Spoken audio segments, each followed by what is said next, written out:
Bien, ok. Ya está.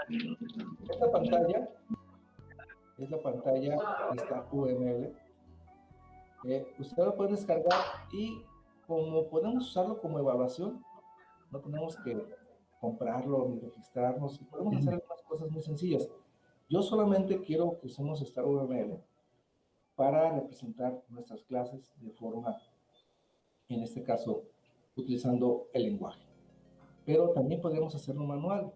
De hecho, algunas veces, cuando teníamos hace muchos años, cuando nos veíamos en el aula, pues a los chavos a veces les pedía que lo escribieran en un papel. Entonces aquí, cada vez que entremos, dice una versión que no está registrada y pedimos que es una versión de evaluar. Vamos a evaluar la versión y ya podemos usarla. En el costado izquierdo de su pantalla están los diagramas. Vienen un montón de diagramas. En este caso, los básicos. Que es el diagrama de clases, que es a lo que nos vamos a enfocar.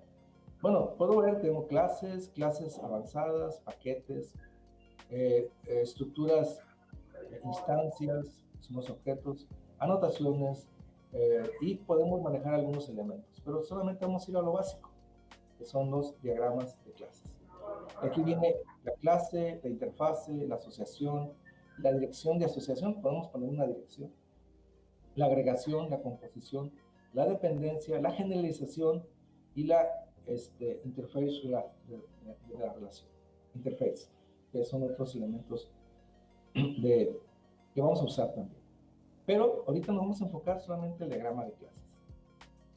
¿Estamos bien? A ver, jóvenes, ¿alguna duda con esto? No.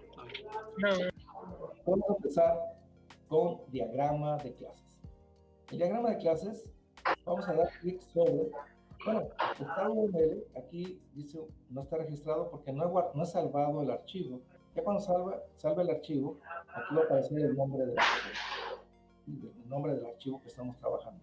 Tiene como todos un menú, file, edición, format, modelos, las herramientas, las vistas, las ventanas, la depuración y ayuda.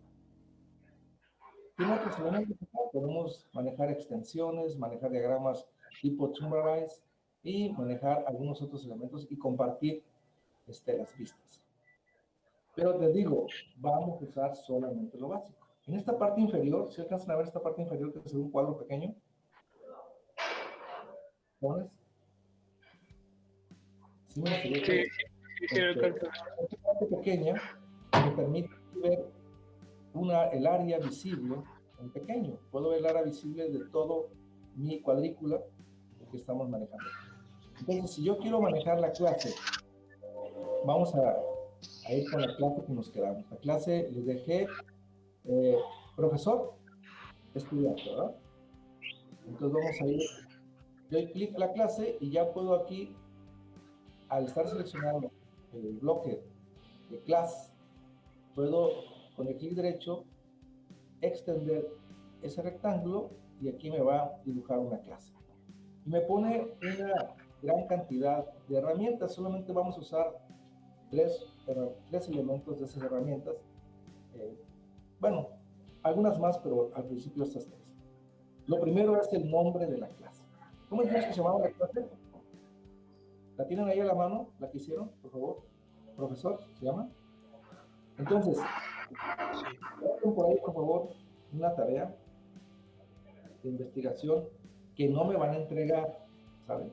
Pero sí la va a repercutir en algunas preguntas del examen teórico.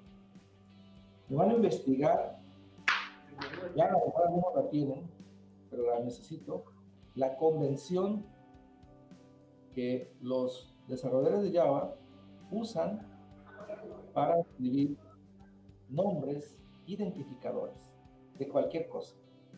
Ahorita lo vamos a aplicar a las clases, lo vamos a aplicar a las propiedades y a las operaciones o métodos de la clase. ¿Qué es esa convención? El grupo de Java que desarrolla la aplicación de Java, por eso es gratuita, porque es una comunidad que entre todos desarrollan el lenguaje y lo dejan pues con una licencia libre para que cualquier usuario utilice el Java sin tener que estar pagando una licencia. Si ya quieres otras cosas más específicas, pues tienes que pagar, pero pues, casi te dejan 90%, lo puedes hacer de manera gratuita y libre. Entonces, el nombre de la clase debe ir siempre con mayúscula inicial la primera letra de la palabra. Si es profesor, la convención dice, cuando escribas el nombre de una clase, escribe la primera letra, y eso para todos, porque algunos de ustedes, puedo decirle quién no lo usa ahorita, pero bueno, lo voy a decir. Por ejemplo, profesor, si el nombre de la clase es profesor, solamente la letra inicial de la palabra va con mayúsculas, demás van con minúsculas, se le llaman altas y bajas, se le llama escritura camello, así le dicen, porque el camello tiene una joroba y luego bajamos de la joroba, la joroba, la parte alta de la joroba es las letras mayúsculas y la parte baja son las letras minúsculas. Yo puedo usar una clase que tenga dos palabras, profesor, digamos, titular. Entonces, generalmente no se separan por guiones, generalmente. Van las palabras juntas. La segunda palabra, en cualquier elemento, la segunda palabra siempre lleva la letra inicial mayúscula. Pero ahorita nuestra clase solamente se llama profesor. Ok, ya tengo profesor. Esta sería, si yo lo dejo así, sería de manera, ¿cómo se llama esa vista?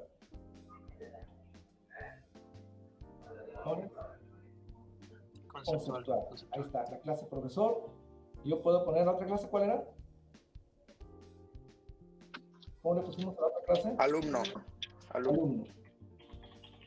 Entonces, la primera mayúscula, las demás minúsculas, y que sean en singular. No pongan profesores. Yo sé que son muchos, pero pónganlo en singular. Profesor, alumno. Estos son sustantivos. Si hablamos, vamos a ver un método gramatical en la segunda unidad para encontrar objetos. Son sustantivos. ¿Sí? Profesor. Un sustantivo se encarga de señalar nombres, señala animales o cosas. ¿Sí? Entonces, profesor es una cosa, en el mundo de la filosofía somos una cosa, somos un objeto, en el mundo de la programación está objetos. Esta es una forma de asociar conceptual. Aquí manejamos una forma conceptual. Y buscaría una asociación. Si yo quiero asociar estos dos elementos, estas dos clases, en UML, usaríamos la asociación. Me voy aquí a la caja de herramientas, al toolbox, selecciono asociación, me tengo que colocar en una clase, dentro de una clase, dar clic izquierdo y de ahí entrar a la clase que estoy asociando. Si no hago esto, entonces ya tengo aquí, si quiero que queden parejitos, pues los muevo. Ya tengo la asociación. Si se fijan, la asociación no tiene ninguna dirección. Pero puedo poner una asociación con dirección. Tenemos aquí en la caja de herramientas una asociación con dirección. Pero esto indica que solamente vamos en un sentido. No vamos a buscar la asociación de una dirección. Solamente la asociación bidireccional. Puede ser el alumno hacia el profesor o el profesor hacia el alumno, indistintamente. ¿Está claro? Entonces, sí. Puedo decir aquí, en esta asociación, puedo ponerle un mensaje. Vamos a poner tiene. Un profesor tiene alumnos. ¿Un solo profesor o muchos profesores? Entonces, ya puse digamos, el nombre de la asociación, le puse un nombre. Aquí apareció un signo de más. El signo de más se refiere a si este elemento es público. Todo lo pueden modificar, pero ahorita no nos vamos a meter mucho en esto. Vamos a ver la multiplicidad. ¿Cómo puedo generar la multiplicidad en esta asociación? ¿Alguien me puede decir? ¿De uno a muchos en ambos? Pero ¿cómo lo puedo marcar aquí? ¿Qué tengo que hacer Ahora para marcar? en la esquinita de la línea de Okay. la que puso. Debo de primero seleccionar la asociación. Sí. Hay dos cuadros en cada parte de la asociación.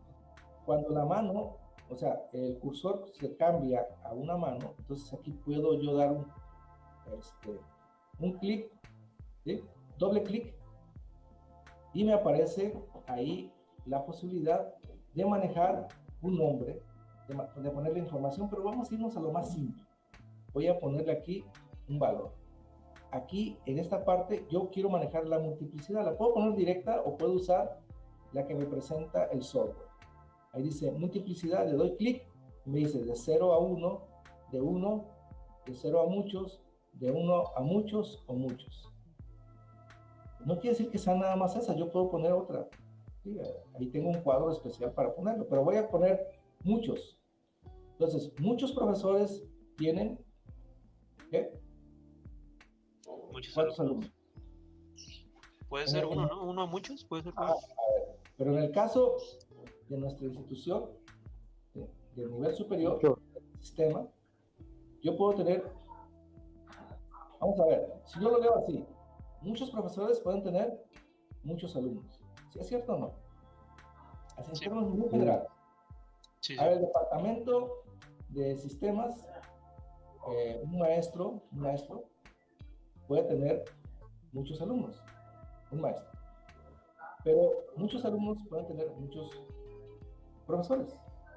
Entonces puede ser una relación de muchos a muchos. Para hacerla más específica, entonces yo puedo cambiar esta relación para que no sea tan así, con este sentido. Pues decir, un profesor o muchos profesores pueden tener muchos alumnos. Realmente en el sistema no tenemos, aquí damos doble clic, no tenemos que un profesor solamente tenga un alumno, ¿verdad? No se pueden, estas cosas no se pueden abrir. Solamente existe una situación donde un profesor puede tener un alumno. Por eso esto puede ser verdadero, pero es más cierto así. Que sea, la relación sea uno a muchos. Esta relación sí puede ser.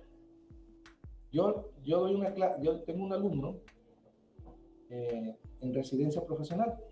Entonces, un profesor solamente tiene un alumno. Y este alumno, supongan que ya es su última materia. Entonces, ese alumno solamente tiene un profesor en el semestre. Si hablamos en la unidad de tiempo semestre, sí se puede dar esa situación. Pero si yo pongo aquí, en esta asociación, si pongo 0 o muchos, quiere decir que ese profesor en ese semestre puede ser que no tenga grupos, ¿verdad? Que le digan, este semestre no vas a dar clases. Pero en nuestro tecnológico hay políticas que impiden eso. Pero en otros lugares, por ejemplo, un director es un profesor, puede que no dé clases, porque tiene el puesto de director y en ese momento él es un docente, es un profesor, pero no está dando clases porque tiene un puesto de director. O un subdirector puede decirle, ¿sabes qué? Este semestre tengo mucho trabajo, no voy a dar clases porque tengo que dirigir. Entonces puede cumplir 0 o muchos alumnos o tener solamente un alumno. Como en el caso de las residencias profesionales, el alumno puede ser un solo alumno que esté haciendo un proyecto en una empresa que solamente lo atienda un maestro. Aunque bueno, esa es la forma. Por lo tanto, nosotros tenemos que pensar esta multiplicidad en función de qué, de cómo funciona el sistema en donde se está manejando. Todo esto, yo podría decir que todo esto está dentro de un sistema que se llama tecnológico de colegio. Entonces, no podemos, es el ámbito del problema. Si yo hablo de una veterinaria, entonces tengo que ver cuáles son las políticas de esa veterinaria, cómo funciona la veterinaria, cómo se recibe, qué comprobantes se le da, qué valores maneja, si es a crédito o si es de contado, o si puede pagar con tarjeta. O sea, todo eso tengo que establecer, conocer el sistema para empezar a ver cuáles objetos llegan al sistema y de ahí decir, qué clases voy a crear para poder generar los objetos. UML me permite hacer esto. Bueno, aquí ya hay una una forma, una vista conceptual. Pero si yo les digo, quiero hacerla que no sea conceptual, que tenga otra forma, ya sea de especificación o de implementación, entonces ya tengo que poner las características. ¿Cómo pongo características a profesor? ¿Alguien me puede decir? Ya sabemos usar URL. Le da clic, ¿no? Seleccionamos añadir atributos, ¿no? Seleccionamos con doble clic la clase. En añadir atributos, ¿no? O algo así. Entonces vamos aquí. Ahí en la ruedita. Este primer icono dice agregar atributos. UML le llamó a los datos, a las variables que yo voy a usar en mi clase, a mis características, le llama atributos. Entonces le puedo decir agregar atributos. Doy un clic. A ver, ¿qué atributos le pusieron al profesor? Alguien que me diga uno que usaron. Nombre. Nombre. Cuando yo doy el atributo, aquí ya me dice, puedo agregar más atributos. Y de esta parte dice visibilidad. La visibilidad es que, por ejemplo, la clase alumno puede ver, ¿cómo puede ver el atributo nombre del profesor en el sistema? La clase alumno tiene la capacidad de modificar el nombre. Si yo lo dejo así como está, la clase alumno puede ir a modificar el nombre del profesor. No así tan extremo, ¿verdad? Pero yo lo estoy poniendo de esa manera. ¿Por qué? Porque es público y cualquier código que tenga la clase alumno puede ir a cambiar el nombre al maestro. Y eso no nos serviría, ¿verdad? Que un alumno estuviera cambiando el nombre al maestro. Entonces, voy a cambiarle la visibilidad. Esta clase ve el nombre, pero ve la variable y puede modificarla. Entonces, para que se oculte a esta clase este nombre, Java o los lenguajes orientados a objetos utilizan un concepto que se llama visibilidad. ¿Quién puede ver la variable nombre y quién la puede modificar? Si yo le pongo el signo de más, quiere decir público, cualquier clase que llegue, que haga algo, puede modificar. Entonces, para evitar que lo modifique y protegerlo, vamos a usar el concepto de encapsulamiento. Vamos a encapsular, en este caso, a la variable, al atributo nombre, para que nadie lo pueda modificar excepto la misma clase. Ninguna otra clase lo va a poder modificar. Entonces yo tengo aquí varios elementos de visibilidad. Es público, protegido, privado y de paquete. ¿Por qué de paquete? Porque UML pues, cumple los elementos de la programación de objetos y Java y muchos lenguajes manejan una visibilidad de paquete, de package. ¿Ya se acuerdan? Ya han usado paquetes en Java, ¿verdad? Sí. ¿Sí o no? Bueno, vamos a ver después la visibilidad de paquete. Si lo dejo como público, cualquiera puede ver el nombre y lo puede modificar, lo puede borrar, lo puede agregar lo que él quiera. Si lo dejo protegido, solo en una asociación de herencia se puede manejar. Aquí no tenemos una relación de herencia, es una relación de asociación. Entonces, para evitar que lo puedan modificar, lo vamos a dejar privado. Entonces, la relación que vamos a usar ahorita es una relación privada. Yo ni siquiera puedo ver el nombre. Necesito a alguien que me diga el nombre. Entonces, yo no puedo ver el nombre del profesor. No lo puedo ver, no lo puedo modificar, no lo puedo alterar, no puedo hacer nada. ¿Qué otro dato le pusieron al profesor? Edad. ¿Edad? Para el sistema ocupamos saber la edad del profesor. Vamos a hacer una fracción. La fracción es lo que necesito. Nombre del profesor.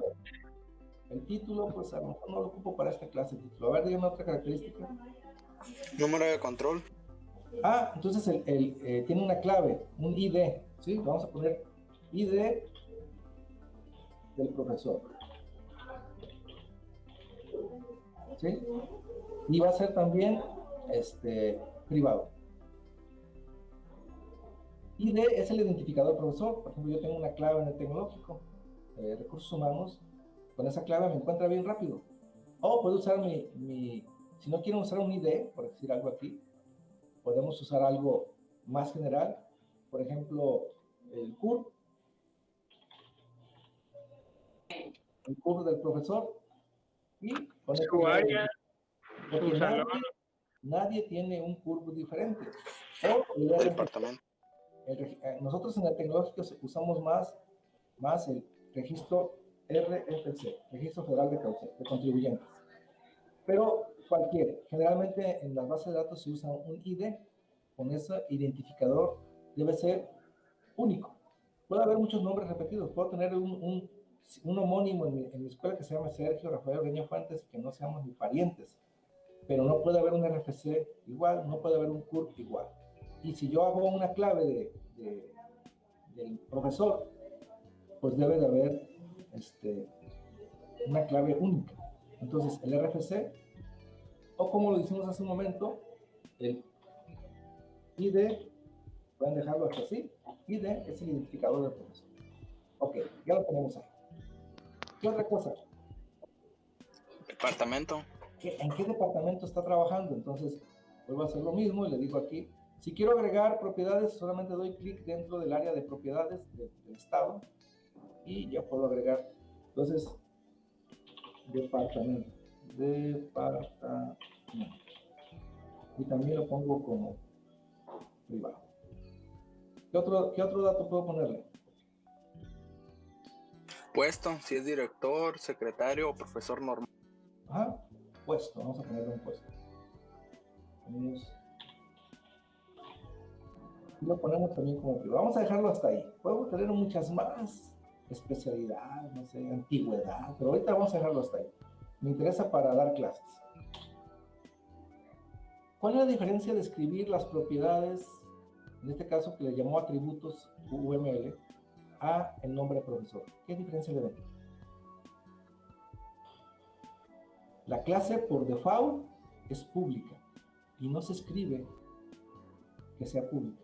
Si yo pongo la clase como privada, nadie la va a poder ni ver. Entonces la clase es pública. Y generalmente cuando usamos el código en programación ponemos public class. En algunos casos podemos omitir el public y por default es público. Pertenece, está dentro de un paquete.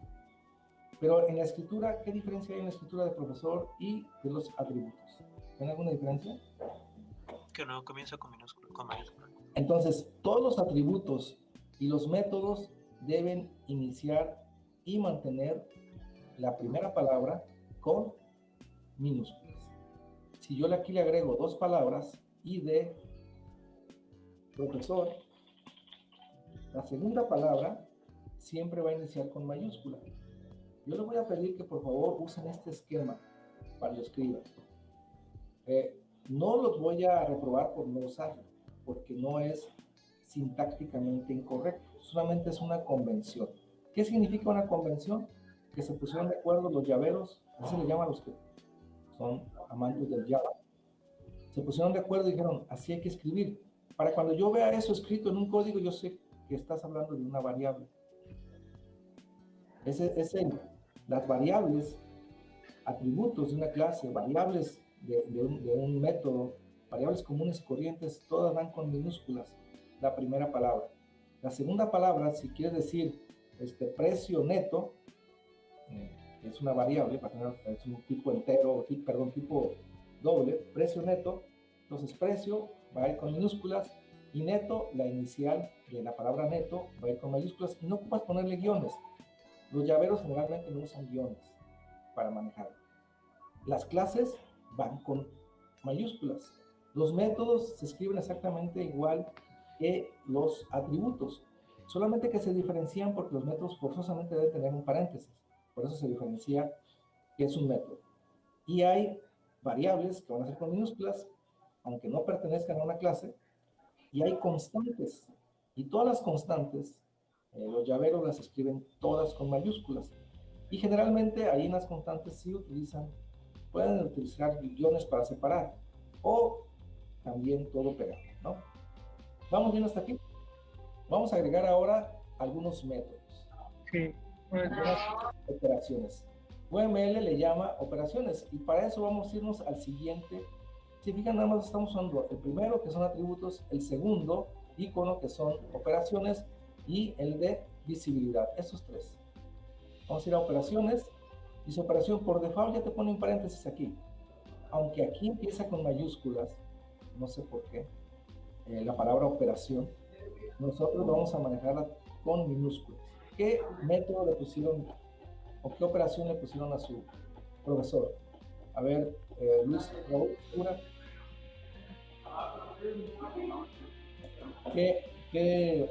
Dime un método que le hayas puesto a tu clase, profesor. ¿No está, Raúl? Sí, profe. Dar clases. Dar clases. ¿Cómo lo ponemos? Yo lo puse así. O evaluar. No sé, tú dime, ¿cuál le ponemos? ¿Evaluar? Dar clases. Entonces, dar clases. Entonces,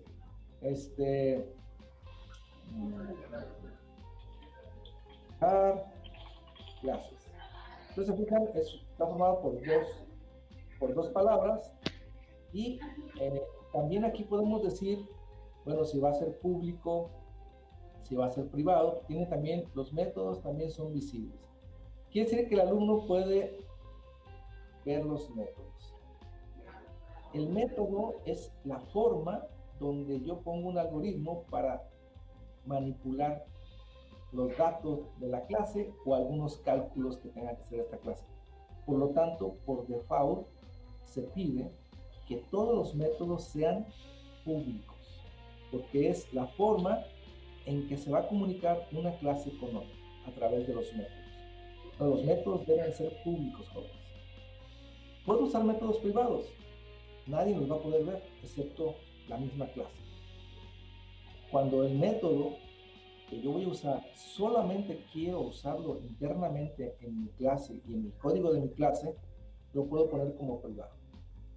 Y hay métodos que pueden ser protegidos cuando se van a heredar. Pero generalmente los métodos son al contrario. Si yo voy a encapsular los datos, deben ser privados. Aquí estamos aplicando el proceso digamos, el pilar del encapsulamiento. Todos los datos están protegidos. Nadie puede verlos. Nadie puede manipularlos excepto la clase. Entonces, dar clases es una operación, una acción que realiza el profesor y esa pues cualquiera lo puede ver. ¿Qué hace un profesor? ¿Qué otra cosa hace? A ver, Luis Adán, ¿qué otro elemento? Pues, en el dar clases enseña, o sea, puede enseñar. Enseña. Pues digamos que dar clases y enseñan es casi lo mismo, ¿no? A ver, dime otra. Sí, puede ser. Bueno, corrige, o sea, de que si está mal te corrige. Evalúa, pues. No hiciste la tarea, no tienes ahí un montón de... Sí, por eso son esos. Enseña, escribe, asesora, comparte con el mismo que dar clases, por eso te digo. Ajá. Vamos a ver, si Raúl hubiera dicho enseña, pues ya te la hubiera ganado, ¿verdad? Pero enseña es sinónimo de dar clases. ¿Sí? Bueno, ¿Sube calificaciones? Ok, evalúa, ¿qué te parece? ¿No tienes evalúa en tu lista? Pues es más o menos eso. Subir calificaciones, usar el sistema para eso. Evaluar. Ajá, evaluar. Está bien. Okay. Si damos clic sobre esta, puedo usar el símbolo de más que me agrega otra operación. Entonces, evalúa. Le doy Enter, automáticamente me pone el paréntesis. Si yo quiero que evalúa sea primero, bueno, no, ahorita no, ¿sí? Puedo mover. ¿Sí? También puedo mover cualquier elemento de los atributos con las flechitas que tenemos aquí, ¿sí? Cada clases, evalúa. ¿Qué debe de hacer siempre en el salón del maestro cuando llega? Para saber que los alumnos asisten. A ver, lista. Saúl, ¿qué otro tienes? Nombra lista, deja tarea. Deja tarea, entonces. Vamos a ponerle aquí. Esto no importa que no sea muy práctico para programarlo, no importa, ahorita es algo así general. Entonces, si yo quiero nada más entrar a los puros métodos o operaciones, doy clic sobre una operación y me permite añadir. Entonces, deja tarea. También yo podría Toma decir, asistencia. Ajá, también. Vamos a ponerlo nombra lista, que es el nombra lista o toma asistencia. Y voy a agregar otra, da clases, evalúa, ok. Bueno, y podemos poner un montón Si se fijan, esta forma de representar, aquí lo que estoy tratando de que veamos es cómo agregar métodos y cómo agregar atributos, operaciones y atributos a nuestra clase. Y con eso poder ir construyendo nuestro, porque les voy a dejar unos ejercicios y ustedes van a tener que analizar. El día de mañana voy a hacer un ejercicio general y les voy a dejar una tarea, esa ya ustedes me la entregan y ya se van a su calificación y se les hace un examen teórico y se les hace un examen práctico. Es lo que tenemos que hacer. No podemos... Mañana, ¿Perdón? ¿mañana hay examen? Puede ser teórico, todavía vamos a ver. Ah, Si lo checamos, yo les aviso con tiempo. Quedamos de avisarlos si quiera de la 1 en adelante, de las 12 en adelante, ¿verdad? Podemos dejar el examen y dije que esta vez iba a ser de 12 a 1 para que todos estuvieran pendientes. Entonces, jóvenes, vamos a tratar eso que hicieron de tarea, ahorita que me lo van a poner de modo, ahorita estamos, profesor, quedó de modo la vista, se le llama vista de especificación, solamente porque el lenguaje me obliga a ponerle la visibilidad, no me permite poner sin visibilidad, pero ahorita si se fijan, quedó como de especificación. ¿Cómo hago que esta clase quede como implementación? Viéndole el tipo de dato. Por ejemplo, los atributos, tendría que entrar al atributo y poner 2 puntos y el tipo de dato. Ya ustedes saben cuáles son los tipos de datos de Java, si tienen que saber de memoria, tienen que saber toda la estructura del tipo de dato, sus características, su tamaño, el número de bytes que ocupa, todo eso ya lo deben de saber. Entonces, por ejemplo, el nombre no es hay tipos de datos primitivos y hay objetos. El nombre va a ser un objeto de la clase string. ¿Sí? A ver, ¿por qué string es un objeto? ¿Alguien me puede decir?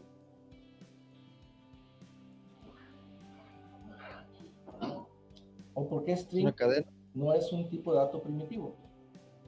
A ver, Adán, ¿tú cómo consideras el string? Porque ¿Cómo tienes concebido el string? ¿Qué es? ¿Es un tipo de dato primitivo? Tipo de dato cadena. ¿Sabes qué son los datos primitivos? Tipo de primitivos. Sí, más o menos lo de los números y... O sea, ¿Cuáles son los datos primitivos que tiene el lenguaje Java? el entero, el doble... El nombre en Java. ¿Cómo? ¿Qué nombre tiene el en Java? Int, doble... doble o doble. El otro es el... ¿Cómo se llama? A ver, dime todos los tipos primitivos de Java. Int, float, ¿cuál más? doble. ¿Mande? Todos los tipos primitivos de Java, dime. Byte, punto byte. Byte, el punto byte no, nada más byte. Bueno, perdón, sí. Byte. Float, ya lo dije. A ver, Segura, ayúdale aquí a Luis, Adán. Ya dijo int, double, float, char. ¿Cuál faltaría? ¿Cuáles faltarían? Char. ¿Segura? Long. ¿Qué más? Char también. Long, ¿qué más? short, Ahorita conteste Segura. Boolean. Boolean. Boolean también, sí. ¿Qué más? ¿No son todos? Para que no se les olviden esos tipos de datos, vayan clasificándolos. Por ejemplo, numéricos. Hay 2 grupos. El grupo de enteros está el byte, el short, el int y el long. Son 4. Byte es el más pequeño. Usa un solo byte. Short usa 2 bytes. Int usa 4 bytes. Y long usa 8 bytes para guardar información. Y para que sepan eso. La otra son los que usan, estos primeros 4 son números enteros, no pueden usar punto flotante. Los otros 2, el double y el float, usan punto flotante. El El float usa 4 bytes para guardar la información y el double pues, usa el doble, 8 bytes. Y manejan punto flotante. Entonces, esos son 6 tipos de datos numéricos que maneja el Java. Ya se acabaron los tipos de datos numéricos. Los demás son datos no numéricos. ¿Cuáles son? El char, que maneja 2 bytes para guardar la información y maneja caracteres o la representación ASCII de un símbolo. ¿Sí? ¿Qué más? El string. El string no es un tipo primitivo. ¿Sí? Deben de tener en cuenta, el string no es un tipo primitivo. Sigue el boolean. El boolean me ayuda a guardar falso y verdadero. ¿Y qué otro falta? Otro tipo primitivo. Son 8 nomás. Falta uno que se llama void, sin valor, que lo vamos a usar después. Oh, sí, para que sí, sí. Pero el string no es un tipo primitivo. El string se forma a partir de un arreglo de caracteres. El string es un arreglo de caracteres, entonces es una clase que está por default para que todos la utilicemos, pero no es un tipo primitivo. Entonces, profesor también sería para ponerle la implementación, 2 puntos, string. Aquí sí es necesario poner los 2 puntos. El departamento, pues aquí nos manejamos puros puntos string, puros que no son primitivos, porque no les dejé poner que edad y todos esos datos, ¿no? 2 puntos, el puesto también es string. Pero aquí la clase tiene otra construcción. ¿Cuál es la construcción de una clase, jóvenes? ¿Se acuerdan? Perdón, la operación, o lo que podemos llamar nosotros como el método. ¿Cómo está construido para hacer la especificación? Bueno, puede ser tipo void. Ahí arriba, bueno. Sí. Entonces, aquí dentro del paréntesis, podemos poner los valores que va a manejar. Dar clases, a lo mejor no tiene atributos, o a lo mejor tiene atributos. Yo puedo poner aquí atributos, y si no tiene atributos, 2 puntos, ¿qué valor va a retornar? Si retorna un valor, debe ser un valor, ya sea un objeto o un tipo primitivo. Y si no retorna valor, aquí es donde usamos void. ¿Sí? Por ejemplo, evalúa, 2 puntos, vamos a poner que retorna un doble. ¿Sí? Va a sacar una calificación.